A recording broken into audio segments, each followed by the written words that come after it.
Eu fiz um trabalho na escola, no SESI, e a minha professora de português pediu pra gente fazer uma redação sobre o que a gente gostaria de fazer profissionalmente. E aí eu decidi que eu seria jornalista. Meu nome é Ana Célia Cortez, eu sou jornalista. Eu achava incrível a Leda Nagli apresentando o jornal hoje, eu achava super legal.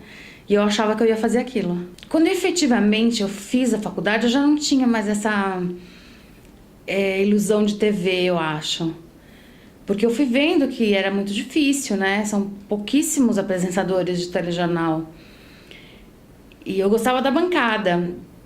Então, né, o que me atraía na Leda Nagli era o trabalho dela como apresentadora, não necessariamente como repórter. Então, com o passar do tempo, acho que eu perdi um pouco essa ilusão da bancada de telejornal. Aprendi muito na prática, porque já no primeiro ano da faculdade eu consegui um estágio na assessoria de imprensa da própria faculdade.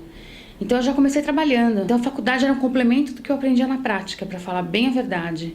Acho que qualquer pessoa pode escrever bem, mas eu acho que algumas técnicas que a gente aprende na faculdade são fundamentais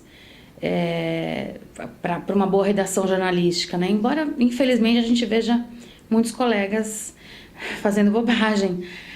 Mas, enfim, via de regra, as pessoas aprendem a estrutura e as técnicas corretas, adequadas, e eu acho que isso a faculdade ensina. O básico, a faculdade ensina. Já no primeiro semestre eu fui trabalhar na assessoria de imprensa da faculdade.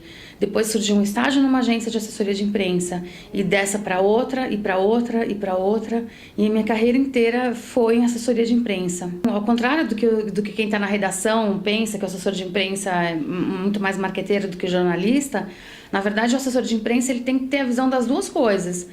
Né, do que é notícia para o jornalista, do que pode de fato interessar o jornalista, que tipo de informação, de conteúdo, e do ponto de vista empresarial, o que é estratégico para a empresa falar, o que não é, de que maneira você vai contribuir para que uma empresa consolide sua marca, seus produtos. Então, na minha visão, o assessor de imprensa ele é um pouco mais completo porque ele tem essa visão empresarial que na maioria das vezes o jornalista de redação não tem. Nessa ânsia de buscar o diferente para o jornalista, para ter uma abordagem diferente, a gente precisa ir atrás de histórias, de pontos de vista.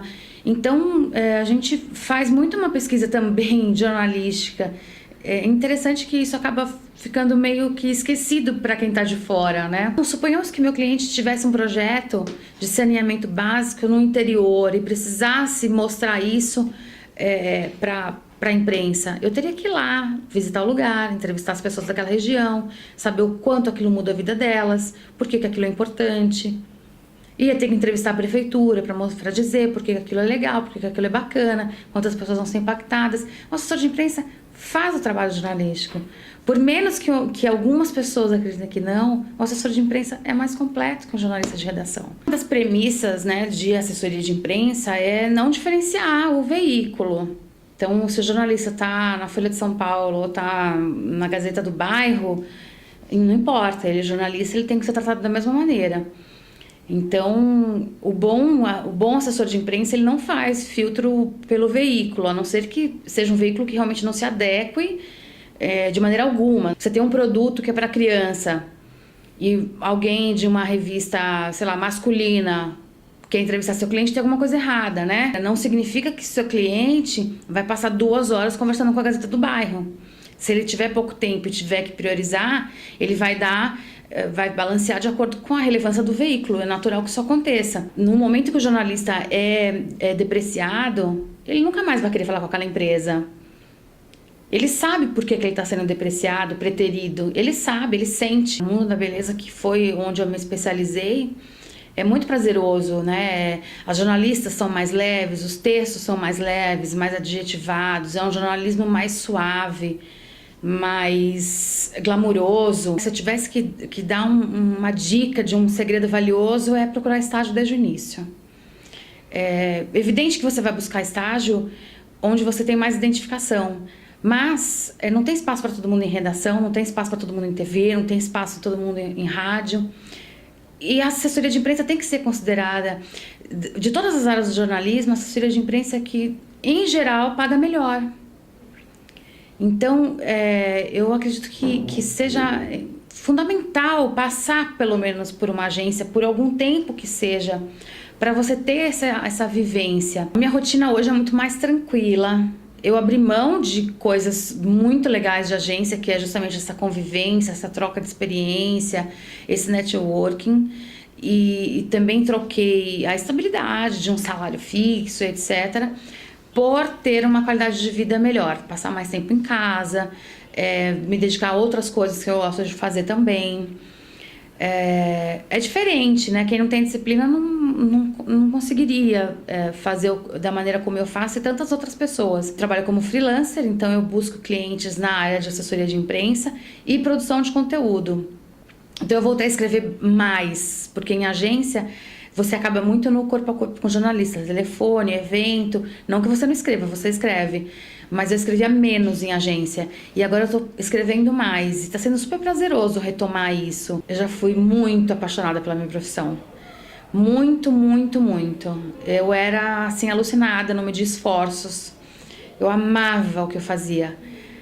Hoje eu gosto um pouco menos. Mas eu gosto. É o que eu sei fazer. É o que eu faço de melhor. E eu vou continuar batalhando para continuar como jornalista. Entrevistei uma pessoa ontem que me disse o seguinte, que na década de 90, mais ou menos, as pessoas tinham como sonho serem profissionais bem-sucedidos, conquistarem, terem, viajarem, ganharem. E eu vivi o auge disso. Então eu com 25 anos eu tinha um cargo de executiva numa agência, atendendo grandes empresas. Me dedicava muito a isso e isso era o meu foco absoluto.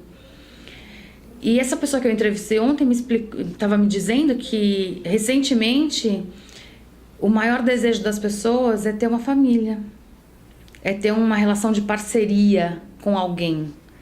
Então ter uma estrutura familiar, sabe, mais saudável, se dedicar ao outro, criar vínculos afetivos. E eu acho que eu acompanhei essa tendência, então eu fui muito feliz profissionalmente, muito, não mudaria nada, nada. Mas hoje o meu foco não é só o trabalho, o meu foco tá na minha família também, tá no meu lado pessoal. E antes não tava, antes eu tava focada 100% no jornalismo, 100% na assessoria de imprensa, 100% em falar línguas, viajar, buscar oportunidades, saber identificar oportunidades. Eu não perdi uma viagem de trabalho, eu achava incrível, eu achava o máximo. Hoje eu já não tenho essa disponibilidade de fazer viagem de trabalho sem parar, trabalhar até tarde da noite. Não, hoje eu prefiro estar, sabe, no meu recanto, hoje eu prefiro estar com a minha família.